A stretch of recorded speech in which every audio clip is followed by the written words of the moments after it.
Bonjour, bonjour à tous. Bienvenue à cette nouvelle table ronde qui va être consacrée à la transition énergétique et comment les collectivités se sont emparées de ce sujet-là et comment surtout les industriels viennent en aide à ces collectivités. Pour discuter de ce sujet, autour de la table, Thierry Suot, qui est maire de Portet-sur-Garonne, conseiller départemental et président du syndicat départemental d'énergie de Haute-Garonne, le SDEG.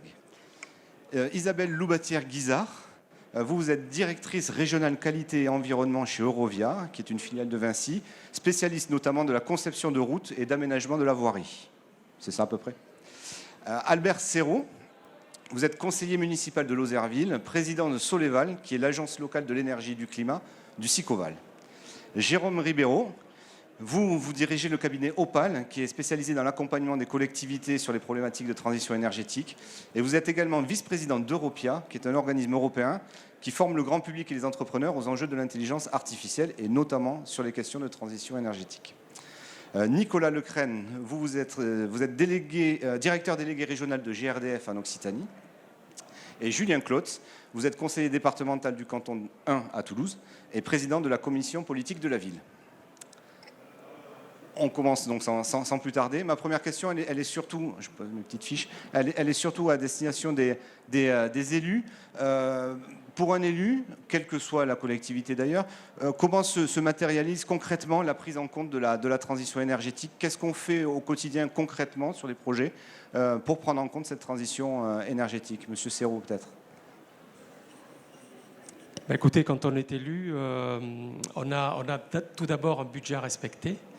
Donc effectivement, on a des dépenses, notamment des dépenses énergétiques, et ça nous aiguillonne beaucoup à imaginer comment essayer d'améliorer ça, évidemment dans le bon sens.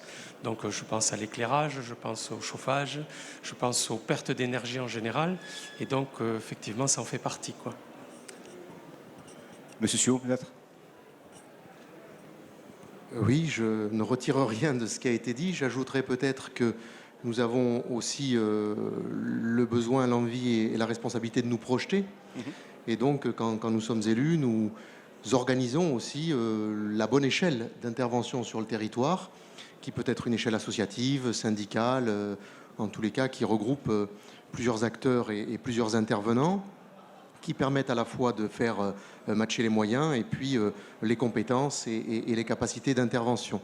Et puis, nous devons nous projeter, c'est-à-dire établir aussi des plans d'intervention et pour cela, donc, savoir nous organiser avec les différentes autorités, puisque fondamentalement, une commune, si on parlait d'une commune, seule, si elle est petite a fortiori, ne fera malgré tout pas grand-chose du fait des limites qui ont été posées d'un point de vue budgétaire et du fait des limites géographiques qui sont les siennes. Mais c'est ensemble que nous sommes convaincus d'aller plus loin. Jérôme Ribeiro, vous accompagnez les collectivités dans ces chantiers de transformation énergétique. Qu'est-ce qui revient le plus souvent finalement? Quel est le point commun entre tous les dossiers que vous avez à gérer? Déjà un souci d'économie d'énergie, hein. Tout à l'heure on l'a expliqué. C'est aujourd'hui il y a des contrats de performance énergétique qui sont mis à l'honneur parce que c'est des frais de fonctionnement. Et les frais de fonctionnement, il faut les diminuer. Donc il y a aussi un enjeu économique. Il y a un enjeu de transition énergétique, c'est-à-dire de la baisse de la consommation de tout ce qui est dioxyde de carbone. Et c'est très intelligent ce qui a été dit d'avoir une vision de territoire. C'est primordial. Et ça revient de plus en plus, et tant mieux, parce qu'une ville seule ne peut pas faire grand-chose. En revanche, les territoires ensemble, avec les acteurs publics et économiques, autour d'une table, ça peut avoir des conséquences très positives. Et ça, justement, restons sur ce sujet-là, sur la territorialité. Monsieur Clotz, vous qui êtes conseiller départemental, quelque part, ma question, c'est quel est le bon niveau de territorialité pour une bonne politique à part le département, peut-être? Mais... Alors, c'est une bonne question, et c'est la question qui a présidé à l'engagement du Conseil départemental de Haute-Garonne après la COP21 de 2015 dans son engagement pour la transition écologique et donc énergétique aussi, c'est de se dire que chacun à son niveau devait agir, s'investir dans la transition écologique. Donc en fait, il n'y a pas un seul niveau. Tous les niveaux sont pertinents, chacun avec leurs compétences, comme ça a été dit, chacun avec leurs moyens et les activités qu'ils exercent. Et je pense que chacun à notre niveau, en fait, il y a 2 leviers à exercer. Le premier, c'est tout d'abord d'être exemplaire dans la démarche de transition écologique énergétique.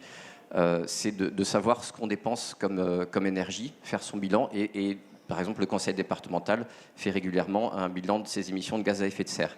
Et c'est très intéressant de voir quels sont les premiers facteurs d'émissions qui ressortent de cette analyse. On s'est rendu compte, pour le conseil départemental, que le premier poste, c'était par exemple les déplacements des collaborateurs et des agents. Et que, je ne vais pas tous vous les lister, et que la voirie, dont on pense que le conseil départemental fait des routes, c'est les routes qui consomment le plus d'énergie, est arrivée quasiment en dernier. Ça ne veut pas dire qu'il ne faut pas agir dessus, mais voilà, ça permet de hiérarchiser les interventions. Après, on dépense de l'énergie aussi pour les transports en commun. Cela, il ne faut pas forcément chercher à réduire le nombre de transports en commun, bien sûr. Voilà, en tout cas, ça permet d'avoir une bonne vision. Et puis ensuite, en étant exemplaire, on peut plus facilement convaincre les autres collectivités, les autres territoires d'agir. Et puis, bien sûr, on apprend, en étant exemplaire, on apprend comment agir. Et donc, c'est ce qu'on apprend, ce sur quoi on peut échanger avec les autres collectivités sur le territoire. Donc, nous, au conseil départemental, on en est dans cette phase-là. Et sans langue de bois, est-ce qu'il y a un œcuménisme politique sur ces sujets-là? Est-ce que les clivages politiques sont transgressés ou est-ce que c'est compliqué? Je ne sais pas qui veut répondre à cette question. Un élu, en tout cas. Alors, moi, je veux bien répondre rapidement, mais par exemple, je suis aussi en charge des mobilités actives pour le conseil départemental, pour le territoire de la Haute-Garonne, notamment avec les pistes cyclables, réseau express vélo, etc. Il y a le territoire de compétence de la métropole qui s'arrête aux limites de la métropole, et le reste du territoire, c'est le conseil départemental. On ne va pas arrêter nos réseaux express vélo à la limite de la métropole, donc il faut qu'on travaille ensemble. Voilà, c'est évident, il faut qu'on travaille ensemble. Et est-ce que ça implique de nouveaux modes de gouvernance, finalement, justement, pour avancer ensemble au-delà des frontières territoriales ou des étiquettes politiques?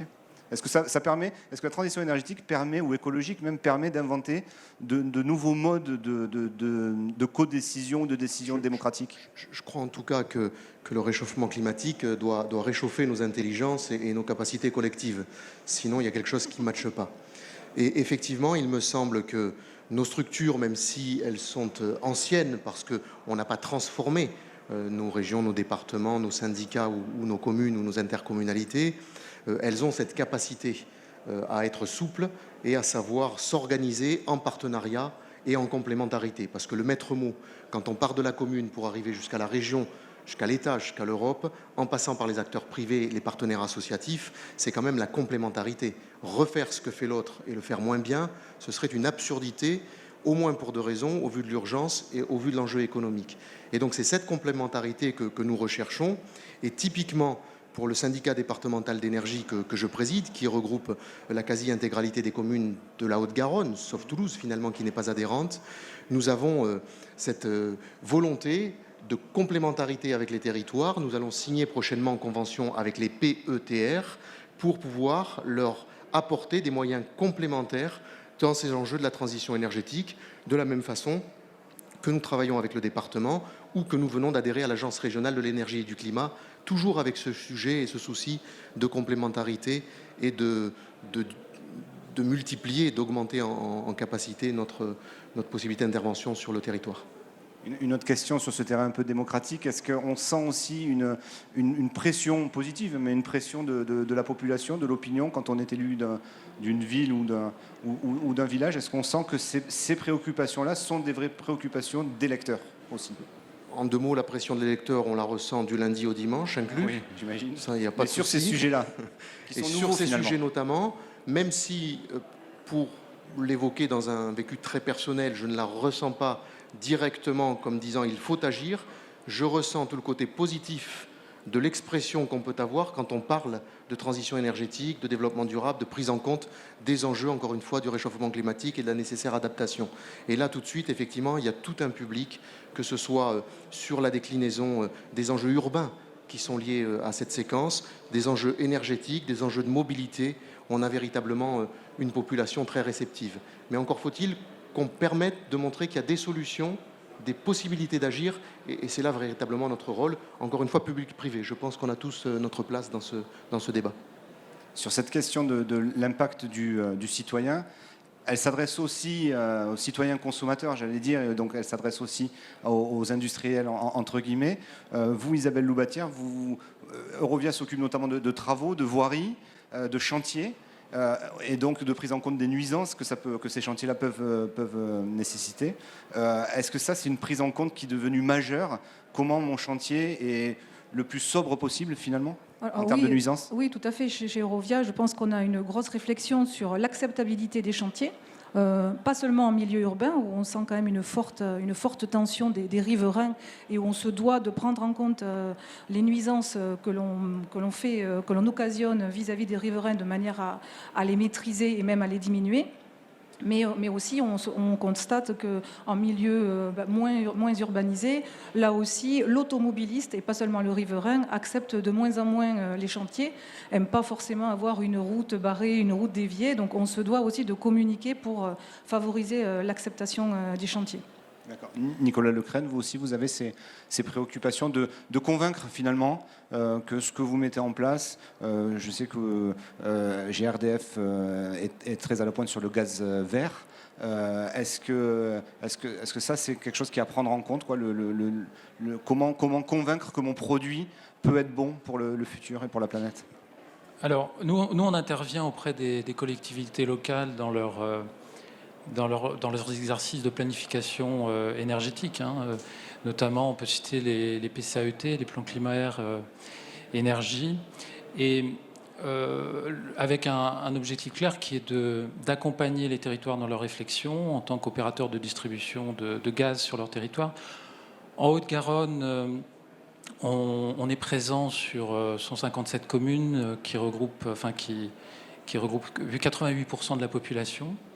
Et donc, on accompagne chaque collectivité, je dirais, avec une approche de la complémentarité des énergies, et en particulier, le réseau de gaz complète bien le développement des énergies renouvelables, et en s'adaptant vraiment au contexte propre à chaque collectivité locale. On a trois leviers d'action principaux qu'on peut résumer. Le premier, c'est celui de la rénovation thermique.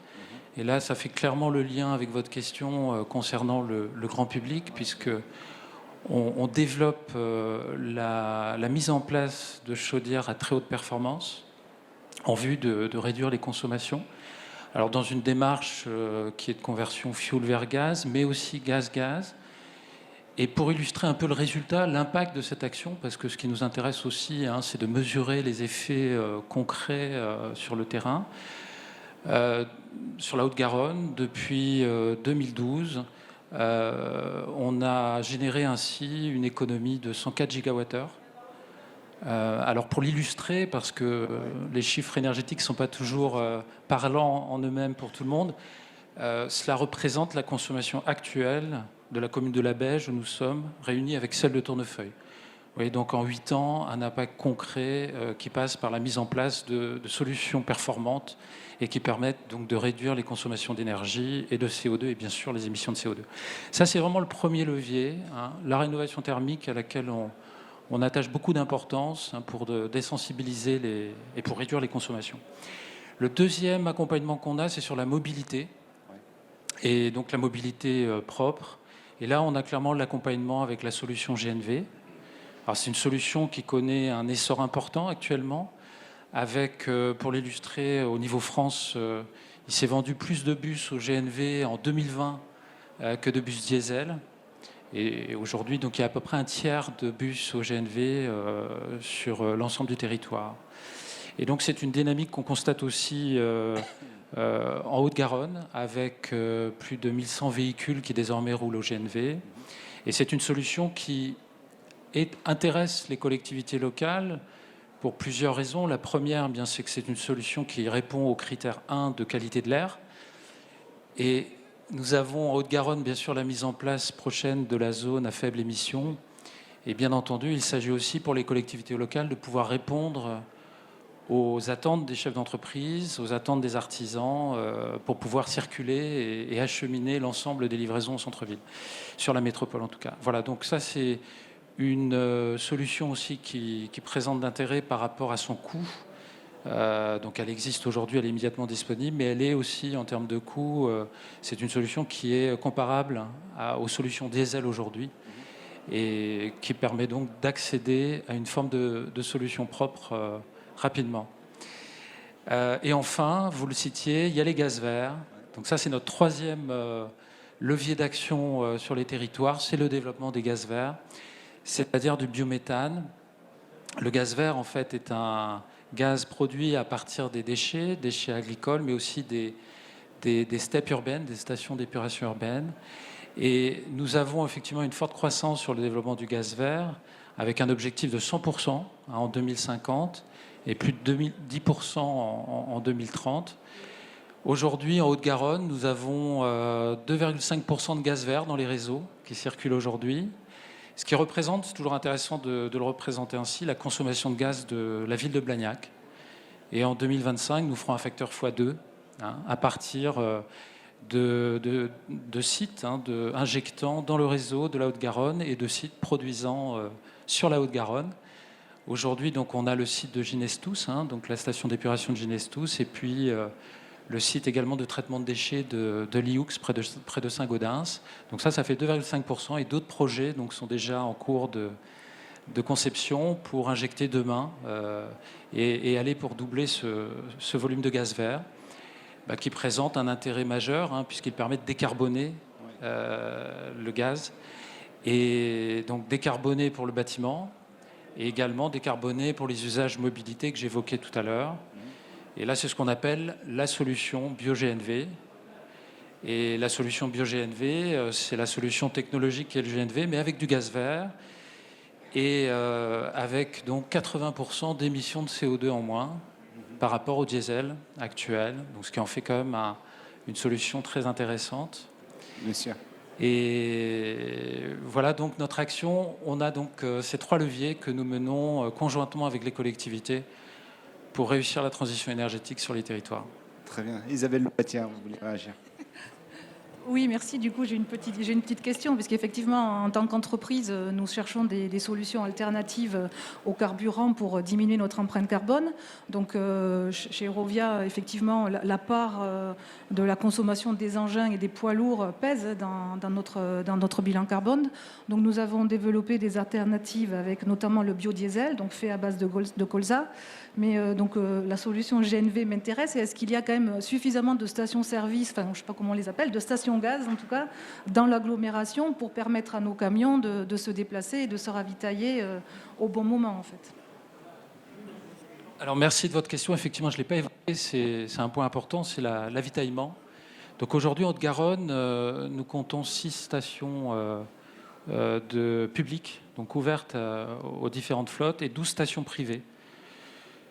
Par station privée, il s'agit de stations qui sont mises en place pour des usages propres à une flotte captive. Pour être concret, Tisséo, dont plus de 50% des bus roulent au GNV, disposent de leur propre station d'avitaillement.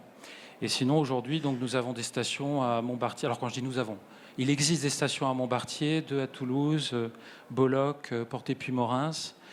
Et là aussi, il y a une dynamique prochainement à fin octobre à Aiguevive. Il y aura donc sur le Sicoval, il y aura l'inauguration d'une nouvelle station ouverte au public. Et d'ici 2025, c'est un doublement des stations qui est prévu. On parle du gaz, mais on sait aussi que les demandes en électricité vont aller bondissant, et c'est même peu de le dire, dans les années qui viennent, notamment avec le développement de la voiture électrique. Comment ça s'anticipe? Je vous regarde, Thierry Siot, puisque vous êtes le patron du syndicat électricité. Comment ça s'anticipe? Oui, alors malheureusement, le syndicat n'est pas le producteur ni le distributeur unique de mailler le territoire de l'électricité, mais il est quand même le principal acteur public, le principal acteur du service public de l'électricité et de l'énergie, même un peu au-delà de l'électrique. Donc on a d'abord un premier sujet, c'est que dans notre conversation, le mot n'est pas apparu, je veux le glisser, il y a quand même l'enjeu aujourd'hui du pouvoir d'achat de nos concitoyens. parce qu'on a vu les hausses récentes du prix de l'énergie. Et donc ajoutons quand même aussi sur l'exigence vis-à-vis des acteurs publics que nous sommes, cette prise en compte. Donc pour regarder l'avenir, il faut, alors je vais dire un mot qui ne va pas résonner tout à fait dans le débat sur le gaz, mais moi je pense que l'électricité, c'est l'énergie de la transition énergétique et l'énergie de l'avenir. Donc il y a un enjeu autour de l'électricité, mais on voit bien que les modèles qu'on nous propose aujourd'hui ne sont pas forcément complètement pensés et qu'il y a encore toute une série de failles à identifier, ce qui laisse beaucoup de place encore au GNV, puisqu'on voit bien que si demain sur nos routes et autoroutes ne roulaient que des véhicules électriques, ne serait-ce qu'en s'arrêtant à une station d'alimentation électrique sur quelconque station de notre trajectoire, on mettrait, si chacun rechargeait sa batterie, on mettrait des heures peut-être à passer à la pompe, entre guillemets. Donc on a un sujet, avant même la question finale de la production d'énergie, on a quand même un gros sujet sur cette question du modèle électrique. Et puis, l'électricité étant une science complexe, on a, mais beaucoup ici le connaissent bien mieux que moi, on a quand même tout l'enjeu de la technologie qui consiste à se poser la question de la durabilité des batteries, enfin du stockage. On a des enjeux majeurs autour de l'électrique. Mais si on a cette conviction que l'électricité est quand même une énergie ou l'énergie de demain et la transition énergétique, il faut alors aussi penser sa production. Sa production, elle est dans le mix énergétique. Je ne vais pas refaire les débats nationaux, ils sont en cours. Le nucléaire, les énergies renouvelables, l'éolien. Mais nous, on a quand même ici une magnifique région de lacs, de retenues hydroélectriques, une magnifique région de vent, une magnifique région de mer. Donc on a quand même des potentialités qui sont au rendez-vous de la production d'électricité pour demain. Et puis la région, notamment, mais pas qu'elle, s'aventure aujourd'hui vers l'enjeu de l'hydrogène. Et donc on voit bien quand même que cette technologie, cette énergie est une énergie qui a toute sa place. Ajoutons simplement que dans nos recherches, pour revenir plutôt au niveau local, on a besoin de mixer nos approches énergétiques. Nous pensons au syndicat départemental d'énergie que l'énergie, elle n'est pas forcément la même selon qu'on est en région de forêt, selon quand on est en plaine, selon qu'on est en ville, selon qu'on est en campagne. Donc il faut aussi que nous sachions adapter. Et il nous semble que si on reparle de la qualité de l'air, par exemple, dans ce PCAE, Air Énergie, on pense que le tout bois serait une hérésie. Parce que le bilan carbone du bois, ce n'est pas un bilan zéro à partir du moment où on l'a coupé ou on l'a transporté. Donc il faut véritablement que l'on réfléchisse aussi à la bonne énergie, me semble-t-il, au bon endroit, par rapport donc au territoire qui est le nôtre en responsabilité, et puis à la diversification donc des énergies. Et je cite pour les élus locaux quelques énergies qui me semblent intéressantes. C'est tout ce que l'on peut produire en matière de géothermie. On a de beaux enjeux devant nous en matière de géothermie et on a des aides qui aujourd'hui permettent de trouver le modèle, si j'ose dire, derrière la géothermie. On a effectivement cette possibilité de produire à force de méthanisation. Donc on revient à des sujets effectivement qui sont des sujets du gaz que l'on peut produire. On a donc des possibilités et des potentialités sur nos territoires et je pense que les acteurs publics que nous représentons ont cette responsabilité et ce devoir de susciter la réaction et de rendre possible cette production et ce développement des énergies, mais encore une fois, là où il est intelligent de les produire. Et je ne pense pas qu'il soit forcément intéressant d'aller rechercher l'énergie non adaptée au territoire où l'on vit et au territoire en fonction de ses capacités et de ses potentialités. Oui, Isabelle. Du coup, monsieur me tend la perche. Le rôle des entreprises, bien évidemment, dans la transition énergétique, c'est nous, en interne, d'avoir l'impact le plus faible possible vis-à-vis de nos consommations, de nos émissions, mais aussi en tant qu'acteur de la construction et de l'aménagement, notre rôle, c'est d'accompagner les collectivités dans les développements de leur mobilité, dans les projets les plus vertueux possibles pour les aider à atteindre ces objectifs de réduction de gaz à effet de serre. Bon, je ne sais pas si j'ai droit à une minute de publicité là ou pas. On y va. Bon, allez, je prends ma minute de publicité pour dire que, par exemple, on a des produits et des procédés chez Eurovia qui nous permettent soit de faire du recyclage en place, donc de faire des routes où on va limiter au strict minimum le transport parce qu'on va arriver à recycler en place la chaussée, notamment sur des réseaux plutôt secondaires comme le Sicoval, puisque j'ai compris que monsieur était du Sicoval. Mais on peut aussi, on a de la technologie avec Power Road, qui est une route qui aujourd'hui va capter l'énergie solaire, qui elle est renouvelable et gratuite, pour stocker de la chaleur, pour chauffer des piscines ou pour la réinjecter dans le réseau plus tard. Donc en fait, ces objectifs contraignants pour nous, parce qu'au début, ce sont des contraintes de réduire nos gaz à effet de serre, et il y a une urgence climatique, parce qu'on en a très peu parlé. On a rapidement parlé d'économie, mais si on fait aussi la transition énergétique, c'est parce qu'il y a un réchauffement climatique. Et on se doit, en tant qu'entreprise ou en tant qu'acteur de la vie publique, d'agir contre ces gaz à effet de serre. Et donc, nous, on peut accompagner pour arriver à trouver des solutions globales en interne, mais aussi pour la collectivité. Voilà, c'était la minute de pub, pardon. Juste une question, ce projet-là, Power Road, parce que c'est aussi ça, les projets...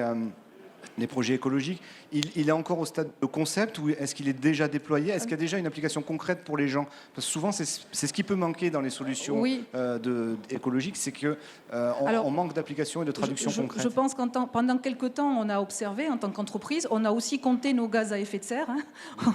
Donc aujourd'hui, on est à une étape où on a bien compté ce qu'on émettait. On a des plans d'action concrets. Donc on a un leitmotiv chez nous, c'est la preuve par l'action, parce qu'effectivement... il faut arrêter d'en parler, maintenant il faut agir. Et donc pour ce qui concerne le Power Road, on a déjà des chaussées expérimentales. À Tulle, c'est une chaussée qui se déneige toute seule, par exemple. Ça a une application dans le Limousin parce qu'il y a de la neige. Dans l'Hérault, c'est pour chauffer du collectif. Donc il y a des applications concrètes qui effectivement fonctionnent aujourd'hui. Voilà. Albert Serrault, vous voulez rajouter quelque chose?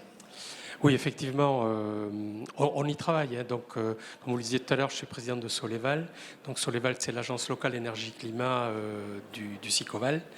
Effectivement, nous accompagnons les communes à travers à la fois le Conseil en énergie partagée, avec lequel nous allons bientôt d'ailleurs travailler avec le SDEG, pour que les communes monitorent exactement quelles sont leurs dépenses d'énergie, sur quoi il faut travailler, sachant qu'à côté de ça, on a donc tout un groupe qui s'occupe d'énergie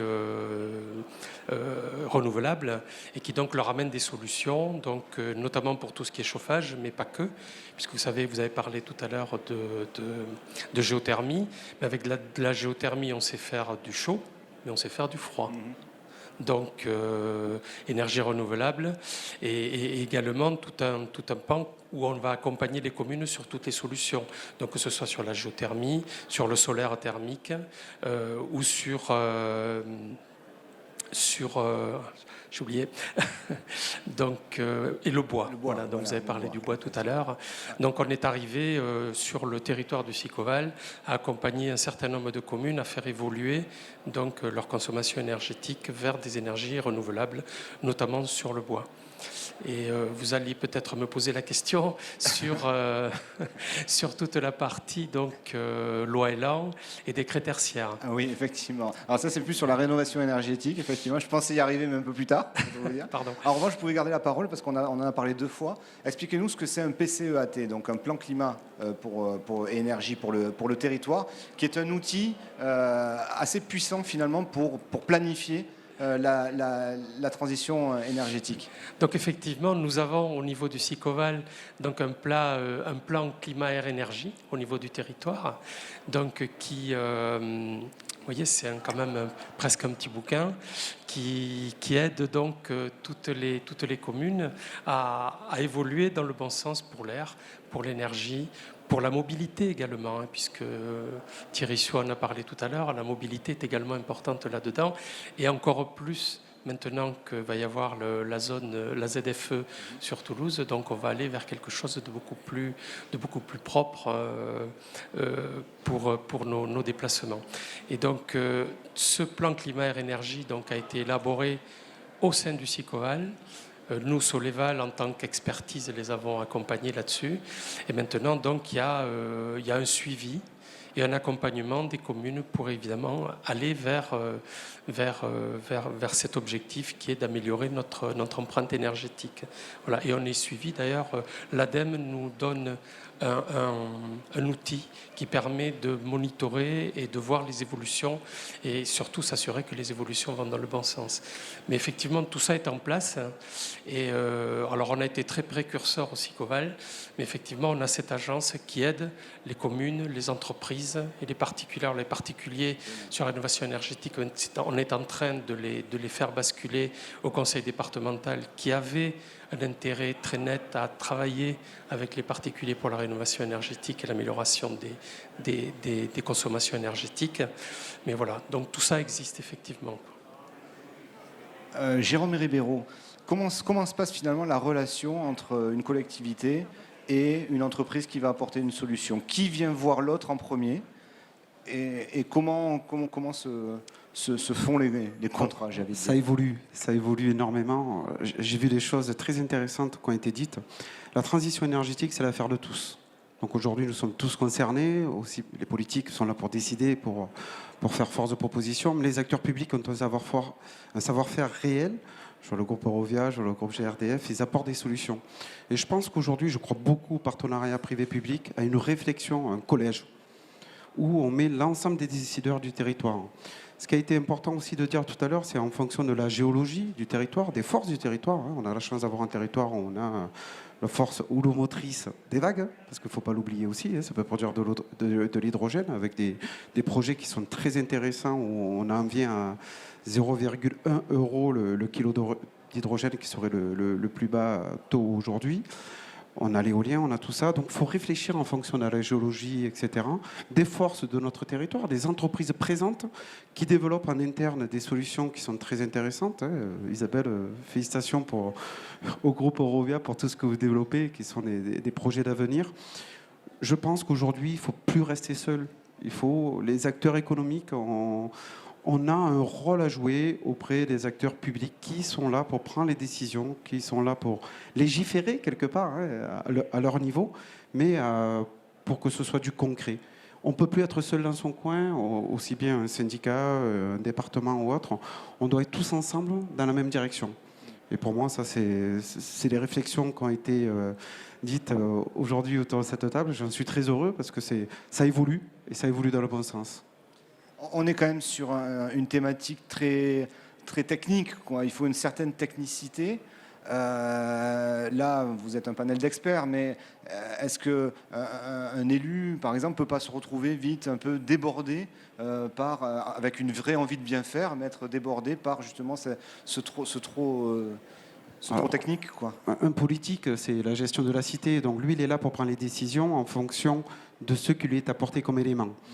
Il a, et heureusement, ils ont des personnes qui travaillent autour d'eux, qui ont des expertises, qui apportent les solutions et qui vont faire du sourcing. Il faudrait plus de formation parce que ça va tellement vite aujourd'hui, on le voit. L'intelligence artificielle arrive et apporte des solutions encore plus intéressantes. Donc, et on est vite dépassé par tout ce qui existe aujourd'hui. Je le vois, on parlait d'hydrogène, les électrolyseurs qui permettent de fabriquer l'hydrogène, parce que l'hydrogène est une solution du mix énergétique, mais pas la solution. Et donc, du coup, c'est difficile de suivre tout ce qui existe au dernier moment, toutes les avancées. C'est bien qu'Isabelle parle de leurs solutions, mais il faudrait le faire savoir est difficile pour les entreprises.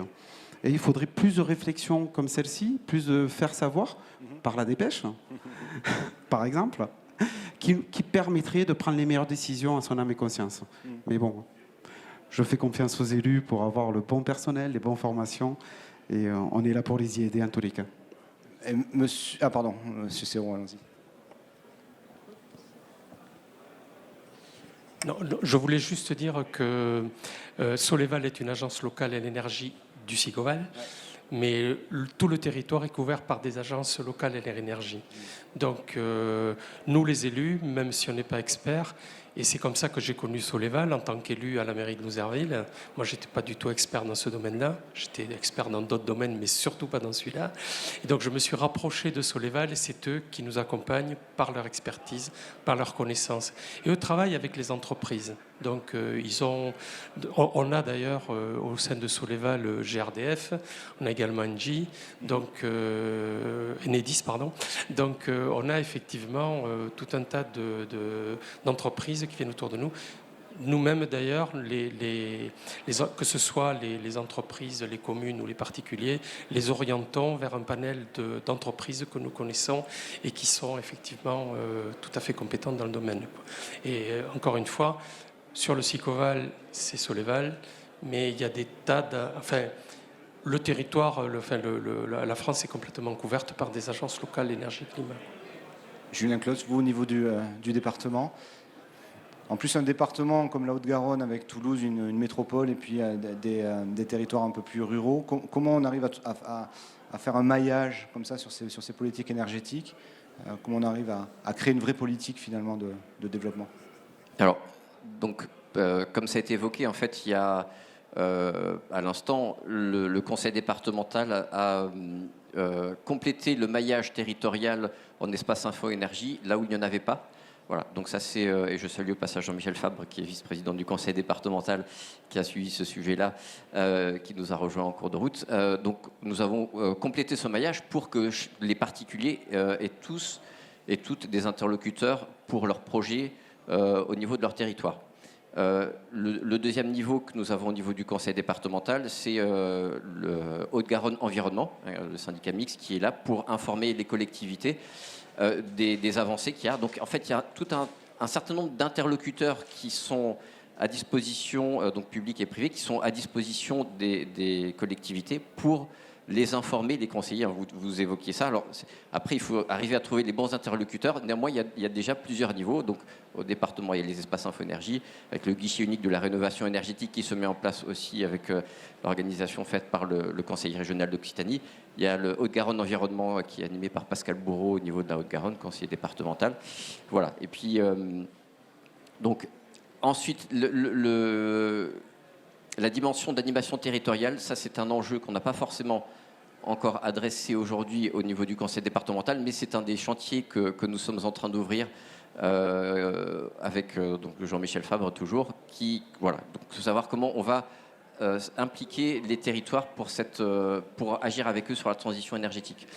Ce qu'on peut dire en tout cas, c'est que la volonté du conseil départemental, c'est d'agir avec les citoyens et les collectivités. Et pour ça, on va appliquer ce qu'on fait depuis le précédent mandat en 2015, c'est le dialogue citoyen qui fait qu'on souhaite, pour chacune de nos mises en place de politiques, associer les habitantes et les habitants du territoire à la réflexion sur les politiques qu'on va mettre en place.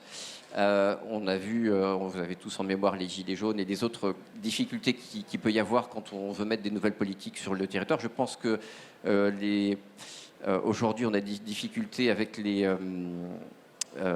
méthaniseurs, par exemple, pour faire du biogaz. Je sais qu'il y a des difficultés là-dessus. Il faut qu'on arrive à travailler avec les habitantes et les habitants du territoire pour construire ensemble les solutions. Alors, juste comme vous l'aviez évoqué, on va quand même faire un petit rappel. Aujourd'hui, chaque Français émet en moyenne, en comptant les émissions de gaz à effet de serre importées, on émet entre 10 et 12 tonnes de gaz à effet de serre, de CO2, 10 à 12 tonnes de CO2 par an. Et ce qu'il faudrait pour limiter le réchauffement climatique à 1,5 degré, c'est passer à 2 tonnes de CO2 ou équivalent par an, donc divisé par 6. Donc il faut vraiment qu'on le fasse tous ensemble. Et M. Ciolle l'a évoqué aussi, il y a une dimension sociale. C'est-à-dire que quand le prix de l'énergie augmente, voilà, il faut pouvoir accompagner et associer les habitantes et les habitants dans cette démarche. Alors, au niveau du conseil départemental, toujours, on agit comme d'autres structures pour aller dans ce sens avec l'isolation thermique des bâtiments, rénovation, isolation thermique, en relais de l'État et des aides de l'ANA. Voilà, donc il y a ce volet social et donc ce volet démocratique qui sont importants d'animer sur le territoire. Il y a en plus, comme c'est évoqué, tout un tissu sur le territoire aujourd'hui qui est actif. Donc les citoyens eux-mêmes n'ont pas forcément, quand on les rencontre, le mot à la bouche de nous demander de la transition énergétique, mais on connaît toutes les associations et au niveau du conseil départemental, on a tissé des liens avec les associations environnementales qui sont nombreuses et actives sur les territoires, France Nature Environnement et tout un tas d'autres, je ne vais pas les citer là, mais il y a un certain nombre d'associations. Il y a des coopératives aussi de citoyens comme Enercop ou Citoyenner qui font de la production et distribution d'électricité locale et renouvelable dans une forme coopérative qui a le but d'associer les citoyens pour permettre une bonne acceptabilité, un bon dialogue sur la mise en place de ces solutions pour la transition énergétique. Donc, voilà, il y a des outils, des volontés présentes sur le territoire, et puis il faut qu'on arrive de notre côté, hein, ça fait partie de notre engagement pour le mandat qui arrive, à être des bons interlocuteurs, des bons animateurs territoriaux sur ce sujet-là. D'accord. On en parle beaucoup, et là c'est concret, on parlait d'économie tout à l'heure, c'est effectivement la rénovation des bâtiments, la rénovation énergétique des bâtiments. Comment vous agissez, Nicolas Lecrène par exemple, sur la rénovation thermique? Vous avez une action, GRDF à une action sur la construction même de bâtiments neufs, mais qui obéissent à des normes d'isolation drastiques. Alors, tout à fait. La rénovation thermique, comme je l'indiquais tout à l'heure, c'est un des leviers sur lequel, une action de fond, hein, sur lequel on s'engage auprès des particuliers, et d'ailleurs aussi en coopération étroite avec les acteurs du territoire, que sont les guichets de Rénov Occitanie, hein, pour la région Occitanie. Et donc là, l'enjeu, c'est de réduire les consommations en jouant effectivement sur, comme je l'indiquais, la substitution ou la modernisation du vecteur chauffage au sein de l'habitat, mais également en incitant à aller vers des rénovations plus importantes avec des isolations, puisqu'effectivement, pour réussir à baisser la consommation énergétique, il faut souvent plusieurs types de travaux. Et donc, on parle aussi de rénovation globale, et je crois que ça reste encore un enjeu, même si la région Occitanie est en avance, je dirais, sur son dispositif d'accompagnement des particuliers. En tout cas, c'est un axe clé si on veut réellement atteindre l'objectif de 2050 zéro carbone. Et ça répondra aussi à l'enjeu du pouvoir d'achat qui a été évoqué tout à l'heure. Et dans cette approche, tout à l'heure, on parlait du mix énergétique qui est nécessairement mixte et non pas uniquement mono-énergie. On voit aussi qu'il y a un vrai intérêt à avoir une approche hybride au niveau de l'utilisateur final. On ne peut pas avoir une vision 2050 de la consommation d'énergie finale avec une seule énergie. Il y a bien un mix. Et on voit aussi aujourd'hui se développer des solutions hybrides. Je pense en particulier à la PAC hybride gaz, qui finalement associe les deux solutions, le meilleur des deux énergies, électricité et gaz, puisqu'elle permet, en fonction de la température extérieure, de basculer par exemple sur la chaudière haute performance gaz lorsque le coefficient de performance de la PAC électrique baisse. Et ça a aussi un avantage systémique, et ça rebondit d'ailleurs sur le mix énergétique, c'est que, vous savez, on a en France un enjeu majeur qui est celui de la pointe électrique hivernale. Pour vous donner un ordre de grandeur, vous prenez 2019, vous aviez une pointe à 280 gigawatts de puissance et les moyens électriques sont à 100. Hein. Donc ce qui veut dire que pour couvrir la pointe, il faut faire appel à d'autres énergies et donc c'est forcément consommateur d'émissions de CO2. Enfin, c'est très émetteur de CO2. L'intérêt de solutions hybrides, c'est que en pointe hivernale, si vous basculez sur une autre énergie, par exemple que l'électricité, comme dans le cas de la PAC hybride gaz, vous vous désensibilisez du réseau électrique et du coup, vous ne contribuez pas à la pointe électrique hivernale. Et c'est pour ça d'ailleurs que RTE, dans les scénarios qu'il projette, toujours aussi à l'horizon 2050, intègre des solutions, ces solutions hybrides, pour justement désensibiliser la pointe électrique qui génère quand même une tension aujourd'hui, en France en particulier. Et c'est donc un sujet aussi de la transition énergétique qu'il faut prendre en compte pour réussir. Et c'est pour cela qu'on affectionne particulièrement à GRDF le scénario région à énergie positive de l'Occitanie, puisque c'est un scénario qui intègre bien cette vision d'un mix énergétique nécessaire, adapté aux forces de la région, l'éolien, le solaire. Et il y a un vrai potentiel d'énergie renouvelable important en Occitanie. Et c'est pour ça que cette ambition première région à énergie positive en Europe en 2050 est une belle ambition. Nous, on y contribue directement avec les gaz verts, comme je vous l'indiquais tout à l'heure. Et on a parlé de l'hydrogène. Oui. En fait, l'hydrogène pour nous est un gaz vert. En fait, hein. L'hydrogène, ça fait partie de ce qu'on appelle les gaz verts de deuxième génération. Et on a, par exemple, depuis 2014, fait des essais d'injection d'hydrogène direct dans nos réseaux de gaz. Hein. Donc c'est quelque chose qui marche. Hein. Les opérateurs gaziers ont indiqué, donc suite à une expérimentation qui a été conduite par GRDF près de Dunkerque, on peut aller jusqu'à une injection de 20% d'hydrogène dans les réseaux de méthane. Donc c'est quand même quelque chose d'intéressant, puisque du coup, on peut transporter ce vecteur vers son lieu de consommation. Et puis, on a une autre approche qui est celle de la méthanation, qu'on appelle aussi le power to gas, qu'on est en train d'ailleurs d'expérimenter avec un démonstrateur sur la steppe de Perpignan-Aglo. Ça consiste donc à récupérer, donc à injecter de l'hydrogène, à le combiner avec du CO2 pour aller vers un méthane de synthèse qu'on injecte dans le réseau de gaz. Et ça aussi, c'est une forme intéressante.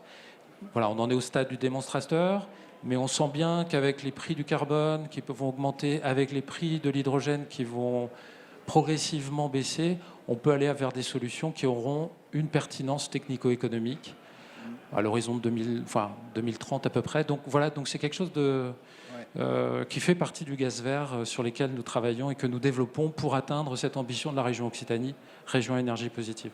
Un mot, quelqu'un, justement, sur l'hydrogène vert, puisque l'Occitanie est quand même en pointe sur ce sujet-là. Jérôme, peut-être. Oui, c'est un projet de la présidente Carole Delga qu'elle porte au niveau régional. C'est une solution. Ce n'est pas la solution, mais c'est une solution parce que l'hydrogène, on parle d'hydrogène bleu, d'hydrogène blanc, d'hydrogène vert, gris aussi, bien sûr. Pour fabriquer de l'hydrogène, c'est la séparation des molécules de l'eau, de H2O. Donc, c'est un électrolyseur qui a besoin de beaucoup d'énergie pour séparer les molécules, donc oxygène, hydrogène. On parle d'hydrogène vert couplé à de l'éolien ou couplé à du photovoltaïque qui permet de fabriquer de l'hydrogène complètement décarboné. C'est une solution, notamment les carrières des anciens groupes comme Eurovia, comme Lafarge ou autres, mettre du photovoltaïque et coupler à un électrolyseur avec du stockage pour l'hydrogène est une solution, parce que l'hydrogène, c'est plein de promesses. Aujourd'hui, on regardait, puisque je suis aussi président de l'OCCE, l'Organisation du climat et de l'économie circulaire pour le Conseil de l'Europe, président du BTP et de l'économie circulaire, il y a presque un brevet par jour qui est déposé. Et on nous a dit que la plupart ne déposaient pas parce que c'était dépassé par d'autres brevets qui déposaient. Donc on a des chercheurs qui travaillent énormément sur l'hydrogène, qui est une production d'avenir.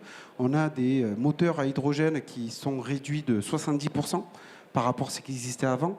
Donc le rétrofitage des bus est possible aujourd'hui. On peut faire des tas d'autres choses. Le prix va baisser parce que tout le monde s'y met. On a vu Toyota, Hyundai, etc. qui pensent que c'est le projet d'avenir. Parce qu'avec 5 kg sur un véhicule à hydrogène, on peut faire 500 km. Donc vous imaginez. Et aujourd'hui, on a la technologie pour pouvoir le stocker.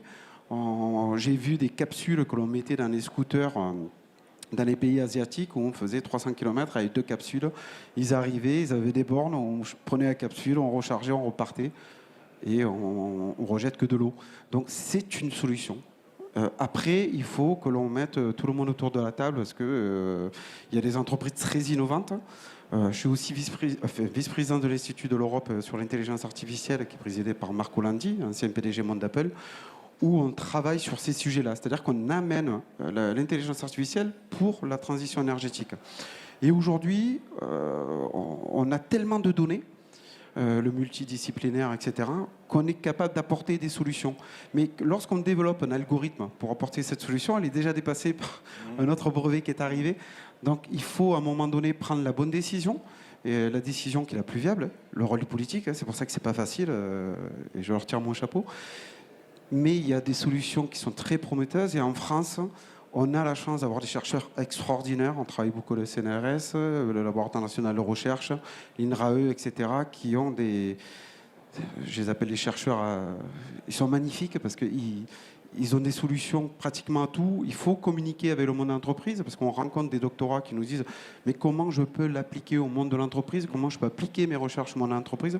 Et c'est des tours de table qu'il faut faire, aller à leur rencontre. Et donc, on fait beaucoup de conférences à ce sujet-là, justement avec les entreprises pour un peu démocratiser tout ça et trouver les meilleures solutions et les solutions de demain. Et l'hydrogène est une bonne solution. Très bien, merci. Albert Serrault, Isabelle, vous avez un petit mot à dire ? Non, je voulais juste donner un petit détail sur l'hydrogène. Vous savez qu'une des difficultés à l'heure actuelle, notamment sur la production d'énergie à partir du solaire ou de l'éolienne notamment, c'est de stocker cette énergie. Absolument. Alors évidemment, on pense aux batteries, mais les batteries, tout le monde sait que c'est compliqué à fabriquer, des métaux rares, etc. etc. On ne sait pas trop, on y arrive de mieux en mieux, mais comment les recycler par la suite, etc. Donc une des solutions à laquelle pensent les gens, c'est de le stocker en hydrogène, c'est-à-dire de transformer directement soit l'énergie éolienne, soit l'énergie solaire en hydrogène. Et ça, on peut le stocker, on peut le mettre dans les voitures, on peut le mettre dans les camions, on peut le mettre un peu partout. Et c'est vrai que c'est un des moyens de stocker l'énergie. Vous savez, dans les Pyrénées, Thierry Suet en parlait tout à l'heure, on a plein de barrages hydroélectriques. Vous avez plein de barrages où, quand on n'a pas besoin d'électricité, on fait remonter l'eau pour pouvoir l'utiliser plus tard. Donc c'est une façon comme de stocker l'hydrogène, ça peut être une des solutions. Isabelle Loubatière. Oui, je voulais rebondir sur ce que disait Jérôme, parce qu'effectivement, aujourd'hui, il y a plein d'idées, il y a plein de projets sur la transition énergétique, et je pense qu'il faut aussi faire attention à la fausse bonne idée, parce que quand on évalue un projet, c'est important d'intégrer les effets directs, et souvent, donc nous, dans les entreprises, on mesure les effets directs, mais il faut aussi mesurer les effets indirects, et c'est vrai que c'est pas toujours facile de faire le tri entre les bonnes solutions. J'allais dire attention au greenwashing un peu, hein, c'est parce qu'aujourd'hui c'est quand même à la mode de toujours de mettre un petit peu le mot écologie quelque part. Donc je comprends que ce soit une difficulté pour les acteurs économiques publics, mais aussi privés, parce que je pense qu'il faut quand même arriver à donner le côté positif de toute l'effervescence intellectuelle, mais il y a aussi un côté derrière, des gens surfent un peu sur cette vague, et les projets ne sont pas toujours évalués avec tous leurs impacts et toutes les conséquences qu'ils peuvent avoir. C'est pour ça que je pense que c'est difficile de dissocier la transition énergétique de la transition écologique. Je pense que c'est important, là on parlait d'énergie, mais d'avoir une approche globale, parce que c'est pas le tout de faire des économies de gaz à effet de serre, c'est une nécessité par rapport à la lutte contre le réchauffement climatique, pour diminuer nos gaz à effet de serre, mais je pense que derrière, la biodiversité, la protection de l'eau, ce sont aussi des enjeux qu'on doit prendre en compte. Donc il faut essayer d'avoir l'approche la plus globale possible pour prendre la meilleure solution par rapport aux techniques disponibles aujourd'hui, quoi. Jérôme, et puis après un dernier tour de table sur une dernière question. D'où l'intérêt de l'intelligence artificielle, qui est capable de nous créer des jumeaux numériques, ce que l'on appelle, et séquentiellement de vérifier tout cela grâce à nos bases de données. Donc nous y travaillons, il y a un algorithme qui est en train d'être développé au Conseil de l'Europe sur ce sujet-là. Donc on le finalise, on a la chance d'avoir la digitalisation qui arrive de plus en plus. Et on est en phase de maturation, on est capable de faire des jumeaux numériques qui prédisent tout ça, et donc qui analysent tout ça. Et c'est une bonne réflexion. Une dernière réflexion, un dernier tour de table. Autour, on s'est dit beaucoup de choses. Il y a une ébullition fantastique autour de la transition énergétique. En même temps, les objectifs à atteindre sont importants, très importants, que ce soit pour l'État, les collectivités, les entreprises.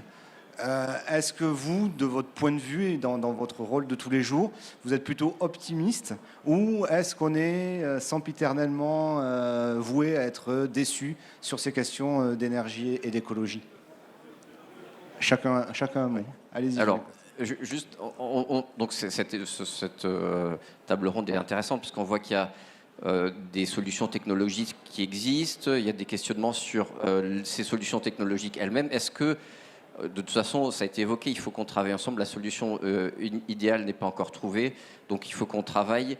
Voilà, la technologie va amener une partie des réponses. Le comportement des citoyennes et des citoyens va apporter aussi une partie des réponses. Je pense que les objectifs à court terme 2030, réduction de 40 ou 55% des émissions de gaz à effet de serre, on ne l'atteindra pas s'il y a aussi un changement des comportements des consommateurs. Il faut que chacun contribue à sa manière, se mettre dans une manière de penser qui soit pas défaitiste, puisqu'effectivement, il y a quand même des possibilités d'y arriver. Si on fait pas de tourisme à l'autre bout du monde, on a des magnifiques paysages en Haute-Garonne.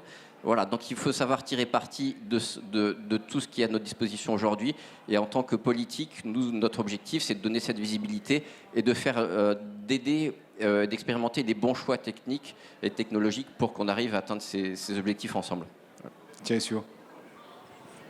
Résolument optimiste, parce que si on prend le temps de regarder, il y a de grandes choses qui sont à l'œuvre sur le territoire auxquelles on n'aurait pas pensé il y a 10 ans, ou dont on aurait pensé qu'elles étaient improbables et impossibles. Quand on pense qu'une collectivité peut porter un réseau express vélo sans être taxé de ridicule et d'absurde, c'est le cas du département, ça n'aurait pas été possible il y a 10 ans. Quand on pense qu'aujourd'hui, on peut afficher 27% de taux d'équipement LED sur l'éclairage public et 78% d'économie en moyenne, quand on est passé de la lampe ancienne, la lampe sodium par exemple, à la lampe LED, alors effectivement, on peut dire que des technologies plus simples que celles qui sont évoquées parfois nous permettent effectivement d'être résolument optimistes. Et quand on pense que dans les commissions territoriales d'élus locaux, nos collègues pensent l'éclairage public avec toutes ces entrées qui ont fait une partie de notre débat, alors on peut être optimiste parce que l'éclairage, dans son extinction en cœur de nuit, ça n'est pas qu'une question d'économie, ça n'est pas qu'une question de biodiversité, ça n'est pas qu'une question de sécurité ou d'insécurité, c'est un ensemble de problématiques humaines et un ensemble de problématiques cruciales dans l'instant que nous vivons qui sont posées aux élus locaux, qui, du maire qui a le pouvoir de police et la responsabilité d'éteindre ou ne pas éteindre, à l'ensemble des citoyens qui sont sensibles à la question, permettent de matcher, d'échanger, de discuter et de trouver des solutions. Et on voit avancer effectivement cette idée selon laquelle la nuit, c'est quand même pas désagréable de pouvoir voir les étoiles. Et en plus, ça ne nous met même pas en insécurité. Et c'est bon pour les économies et c'est bon pour la biodiversité. Donc il y a quand même des sujets majeurs qui sont posés aujourd'hui, encore une fois, qui n'étaient pas mûrs il y a quelques années. Et on voit que sans l'intelligence artificielle, déjà celle qui est moins artificielle, c'est-à-dire la nôtre et la collective, elle avance quand même sacrément vite par rapport à l'urgence de la situation. Alors est-ce qu'on sera à la hauteur de l'urgence de la situation ?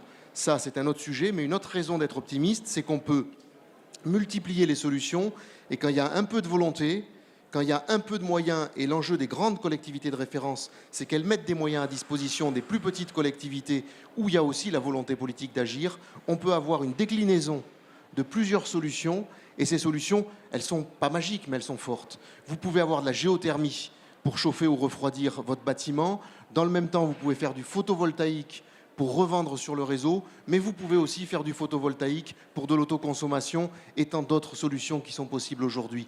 Donc on a véritablement ces solutions devant nous. Et puis tout à l'heure, dans les couloirs, les coursives du salon, nous découvrions aussi que le jeu d'acteurs intègre la dimension financière, qui n'est pas moindre dans ce débat, mais qu'elle existe aussi au rendez-vous des territoires et qu'elle existe au rendez-vous des volontés politiques. Donc véritablement, beaucoup de raisons d'être optimiste, même si il faut être raisonnablement optimiste, parce que le chemin est parsemé d'embûches. Très bien, un beau message. Alors, c'est le mot de la conclusion, là. Donc, ouais, c'est ça. Allez, moi aussi, je suis résolument optimiste. Déjà parce que je sais que nous, en tant qu'entreprise, on est prêts. On est prêt en interne pour la neutralité carbone. On est aussi en ordre de marche parce qu'on sait que c'est un défi, mais c'est aussi une formidable opportunité pour nous, entreprises, de changer de métier, d'accompagner, parce que c'est notre devoir et c'est aussi notre survie. On se doit de revoir notre modèle économique, de revoir ce qu'on peut proposer en fait aux collectivités. Donc on est prêt. J'allais dire, on attend juste les commandes. Très bien. Albert Serrault. Écoutez, moi je pense qu'aujourd'hui, plus personne ne doute du problème de l'évolution du climat, du réchauffement climatique, etc. Je crois que tout le monde en prend conscience avec la modification du climat. Il ne neige plus à Toulouse. Des tempêtes, des grosses catastrophes, etc. Tout le monde a pris conscience qu'il y a quelque chose qui est en train de se passer. Et je pense qu'il faut être optimiste parce que les gens, et notamment les jeunes, sont de plus en plus conscients de ça.